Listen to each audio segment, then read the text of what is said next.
Salut à tous, bon bah je vous retrouve pour le déballage de commande de l'EFX de chez Durafly, le nouveau.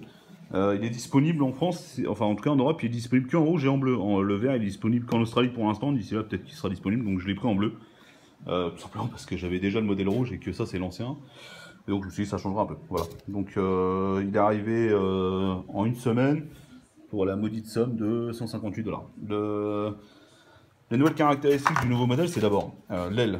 Il y a un renfort complet qui passe dedans, ce qui n'était pas le cas sur l'ancien modèle. Sur l'ancien modèle, c'est juste des tiges qui allaient de bout en bout de l'aile, mais qui s'arrêtaient au milieu. Donc du coup, je peux vous dire que ça va servir, parce que j'ai déjà eu l'occasion d'avoir une rupture en vol de l'aile avec celle-là, et bon, c'est pas sympa. Ensuite, le logement batterie a été légèrement agrandi. Et ça, c'est pas du luxe quand vous voulez commencer à mettre du 1800 ou du 2200 en 4S. Et il faut savoir que si vous changez l'ESC, le moteur d'origine supporte le 6S. Voilà. Moi, je pense que je vais mettre directement un ESC pour le 6S. Tout simplement, parce que je suis joueur avec ça.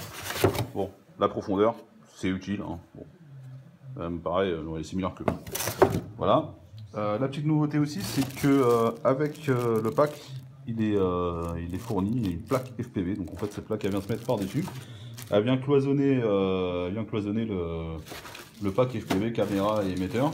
Ici, vous avez la petite bulle qui vient devant, qui permet de protéger la caméra et de donner une forme aérodynamique. Il faut savoir que, contrairement à ce qu'on imagine, c'est pas du métal, c'est du plastique. Tout pour lui. Voilà. Mais bon, ça fait le boulot. Là, il y a le cône pour faire éventuellement du vol de pente ou vol au vent, enfin celui qui voyez. Donc, parce qu'il peut faire ça aussi, il a la caractéristique d'être vachement bien équilibré, donc du coup, il est capable de remonter au vent, c'est plutôt sympa. Voilà, les supports d'hélice. Là, vous avez les hélices. Enfin, c'était rangé là-bas, bien propre, c'est moi qui ai déballé un peu hâtivement tout à l'heure. Voilà. 3S, 4S. Les deux sont fournis, je pense que sur ça, vous pouvez aussi tourner en 6S, il n'y a pas de raison. C'est de la fibre, c'est même pas de la fibre, c'est du plastique dur. Et avec colle en alu, qui a l'air d'être de super qualité, ça a l'air vraiment super sympa. Et quelques pièces de rechange et des vis, voilà, tout simplement. Donc, j'espère que j'ai répondu à vos questions sur le déballage.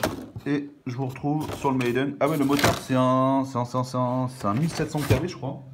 Si je ne me trompe pas, je vous dis ça tout de suite dans 2 petites secondes. Alors, en fait, tout est marqué là. Voilà. Donc là, c'est un 60 ampères, c'est pour ça que je vous dis, enfin, il est conseillé de le changer pour mettre du 6S, donc ça, c'est ce que je vais faire. Le moteur, c'est un 35-36 kV 1780. Alors, c'est plus bas que l'ancien, à mon souvenir. Bon, ça veut pas dire que c'est moins performant, ça a testé, donc c'est fait d'origine pour accueillir, donc voilà, c'est jusque 2404S.